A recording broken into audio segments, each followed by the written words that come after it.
now I get to tell you a little bit about the Milsteins. And I'm going to emphasize a little bit, because if I were actually to tell you about everything that the Milsteins have done for Cornell, the wonderful lunch they have out there, we would be eating it for dinner. So I'm gonna abbreviate, but for those of you who don't know the Milsteins, I think the best way that I can describe their impact on Cornell is to say that from just about anywhere you stand on any of our campuses, you will see something and or someone who has been touched by the Milsteins. So a few examples. Milstein Hall up in Ithaca, art, architecture, and planning signature building, which was named in honor of Paul Milstein, Howard's father and Michael's grandfather, and it has the beautiful Howard and Abby Milstein Auditorium within it. There's the Milstein Fellows and Scholars Program in Arts and Sciences, which recruits and retains exceptional talent among our faculty and student bodies. There's the Milstein Laboratory and Radiology Suite, as well as the Milstein Lobby in our new United Health Services building. There's the Howard and Abby Milstein Program in Medicinal Chemistry and the Milstein Chemistry Core Facility at Weill Cornell Medicine. Wherever you look, you see something that this family has done to improve Cornell. Howard's been a leader and a friend for over 3 decades as a member of the Board of Trustees and the Weill Cornell Medicine Board of Overseers, and again, more roles than I can tell you if you want to have lunch and not dinner. Abby has served as an advisor to the Cornell University Library and the College of Art Sciences, including, in addition to many other roles with other institutions, such as the New York Public Library, Harvard University, and the Board of New York Legal Assistance Group, to name just a few. And Michael, although still pretty young, is following in his parents' footsteps and blazing his own trail. He'll be chairing the Advisory Council for the Milstein Program, which I understand met for the first time this morning. He really couldn't be better qualified for this. Not only, as Dean Huttenlocher described, is he the creator of the program, he's also co-founder of Grand Central Tech, which was designed to nurture innovation in New York City. So this program, this Milstein program, is really a natural outgrowth of all of the philanthropy and all of the interest of this family in the growth of technology in New York City. We are so proud to have the Milstein name on the program. It's really fitting to have this bridge between New York and Ithaca named Milstein. Howard and Michael are going to say a few words, but before that, I would like to ask the family to stand again so we can recognize them.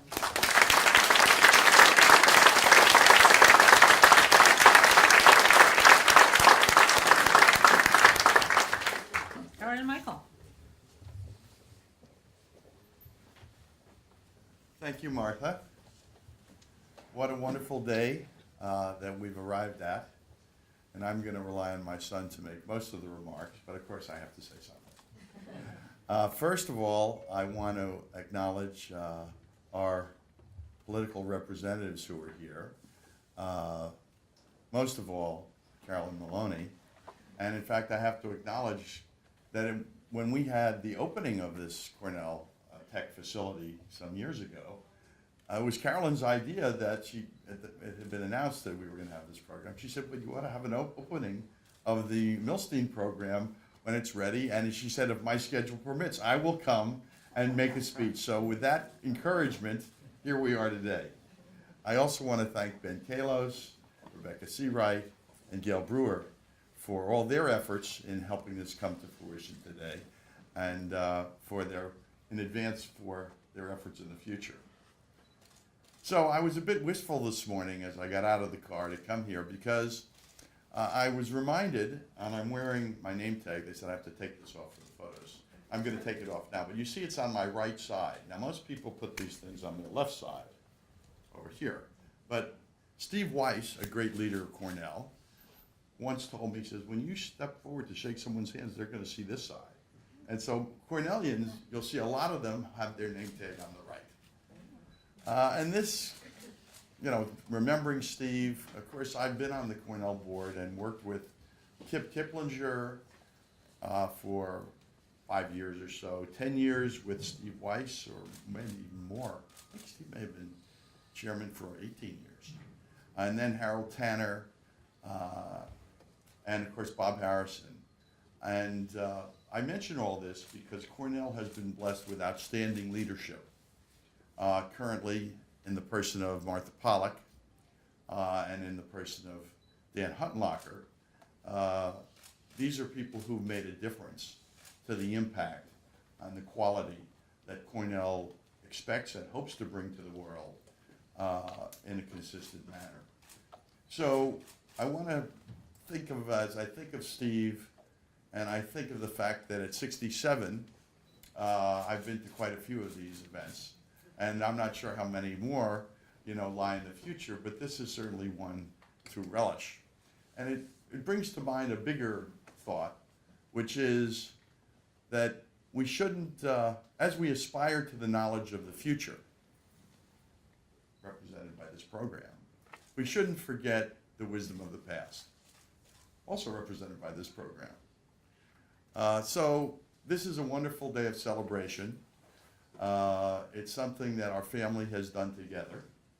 And I think it was fitting, Martha, that you mentioned Abby's role at the New York Public Library. We have the president of the New York Public Library, Tony Marks, here today. There you are, Tony. And she brought that knowledge base to Cornell. So that's all wonderful.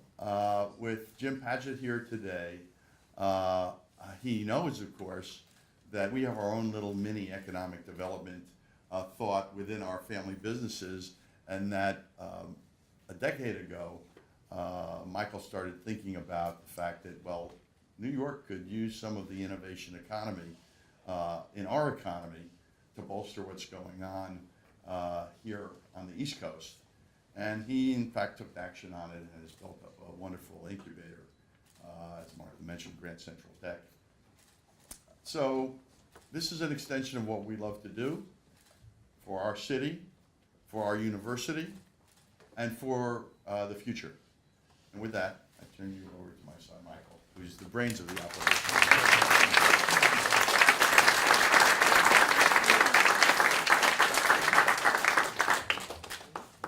Well, this is a very fun day for me. It's been a long time coming, and it is very cool to stand up here. So first of all, thank you, Dad, for the wonderful introduction. I will be thanking you again later, because I really can't thank him enough. This program is really meaningful to me, and so far we've spent the day with the advisory council and actually getting to meet some of the students, which has been it's kind of like holding a newborn baby for the first time. I've spent a lot of time thinking about this and working to bring it to life, and being here today is the realization of that time and effort that so many of you in this room have contributed to. I wanted to take a little bit of time and just explain what this program means to me, why it is so important. And the first reason is really that I think the intersection of technology and humanity, a place where Cornell is really so strong, is going to play such a pivotal role in our society going forward. Traditionally in education, if you're interested in liberal arts, you study liberal arts. If you're interested in technology, you study technology. Those that study technology end up becoming technologists in various different capacities. Some of them become leaders. Those that study liberal arts, some of whom also go on to become leaders, exist without necessarily having the benefit. One exists without the benefit of the knowledge of the other. And I think we can see just from reading the newspaper every day that those leading our technological institutions really could benefit from a little bit of the context that liberal arts gives, a little bit of the skill sets around communication, goal-oriented thinking, and really the critical things that I was fortunate enough to get from my own education at the Cornell College of Arts and Sciences. And the flip side of that coin is the leader of our critical institutions need to know about technology. Technology products, technology infrastructure underpins the way our society functions. Most of the things we do involve technology in one way or another. And so whether it's a leader of a large Fortune 500 company, a civic leader, philanthropic leader, having a background in technology and understanding how those products are made, the infrastructure our kind of world now depends on, is more and more critical every day. I really think that it's as critical for the decision makers that be, whether they be private sector or public sector, to understand technology the same way they understand kind of basic science or basic economics, which actually probably might not be the best examples these days. But I think that as we roll out this program, it's really inspiring to me to take a cohort of super talented young people and bring to them both perspectives. And that's kind of the second thing that gets me really excited about this program, the group of young people. We've got one here in the back of the room who I had the pleasure of spending time with a couple of them earlier this morning. And hopefully, well, now certainly there are going to be many groups to follow, which is incredibly exciting. And to me, I've been the beneficiary of a lot of things. I have more opportunity than most due to the incredible hard work and luck that played a role in the success of my father, his father before him, and his father before him. And I'm thrilled to be the beneficiary of that. And I work hard and I try to make the most of that opportunity. But one of the things I certainly think about is what are those opportunities that I have? What is that? And how can other really smart people have access to as much of that as possible for those who deserve it?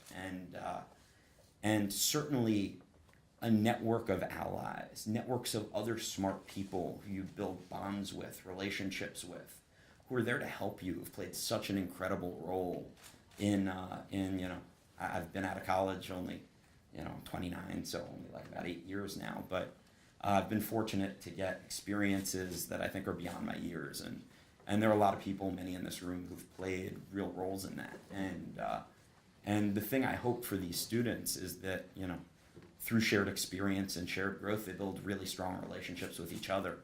And they're there for each other and they support each other through their growth at Cornell and beyond.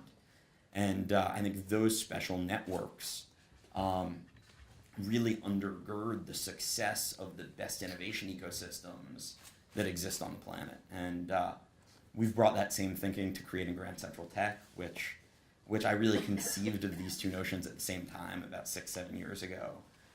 Grand Central Tech's been up and running for 5 years. We just crossed the threshold this past week. We've had 98 companies come through the program. They've now raised over $1 billion in financing, which is financing milestones aren't actually the most important ones, but that was a noteworthy milestone, and they were able to do it in part because they had each other. I with those two goals in mind, I walked into Dan's office, as he said, pretty long time ago. I think certainly a little early for the institution to be ready to implement this program. But when it was time, I was super fortunate to have an amazing group of people to work with. Dan put real time, heart, and energy into bringing this program to life. And at the time where we really spun it up, it also was fortuitous that Hunter Rawlings had come back for his third term as president. And so Hunter really was a champion of this program during that third term, as was Gretchen Ritter, the Dean of Arts and Sciences, and we spent some great time and made great strides. And then I could not have been more thrilled when our current president, Martha Pollack, walked onto the scene with a computer science background, with a true appreciation and knowledge of the liberal arts. And the same could be said for our current Dean at Arts and Sciences, Dean Ray J. I'm not going to try with the last name, it's just a bad idea. But we are truly appreciative for all that both of you have done for the program. And then meeting Amy Villarejo, who's kind of running the program day to day in Ithaca, Toppin, who's running the program here in New York, and bringing together our amazing advisory council. And I'm very grateful that kind of Josh, Chad, Peggy, and Ulfar and Oscar have committed their time to help make this the best it can be. So I do want to tell one story from my time as an undergrad. One of my professors is here today, Professor Dan Schwartz, who actually was the thesis advisor of one of my advisory council kind of co-conspirators. And Dan doesn't know I'm telling the story. He may or may not remember the story I'm going to tell. But when I was an undergrad, I was taking Dan's course on Ulysses. And he had, outside of class, a panel on the importance of the liberal arts education. Dan, where are you? There you are.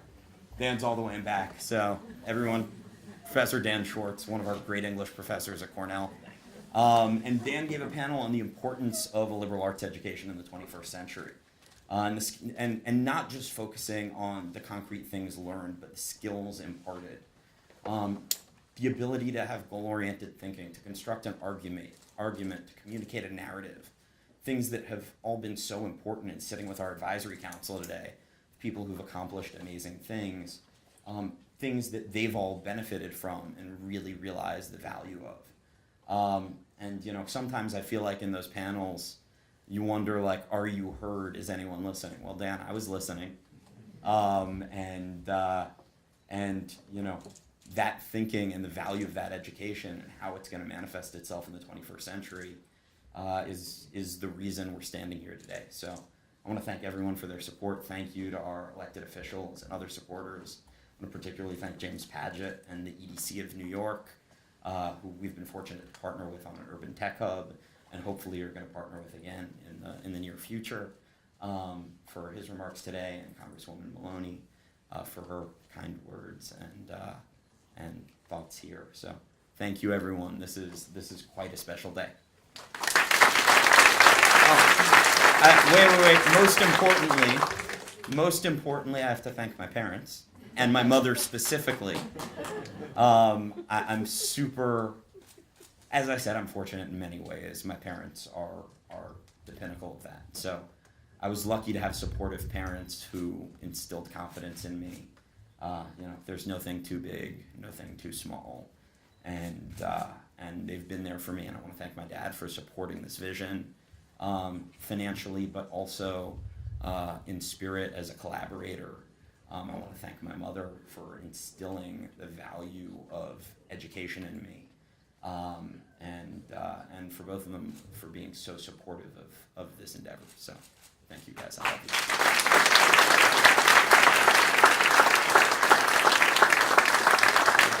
Okay, we have one last thing to do, and that's the ribbon cutting. Let me invite all the students to come up.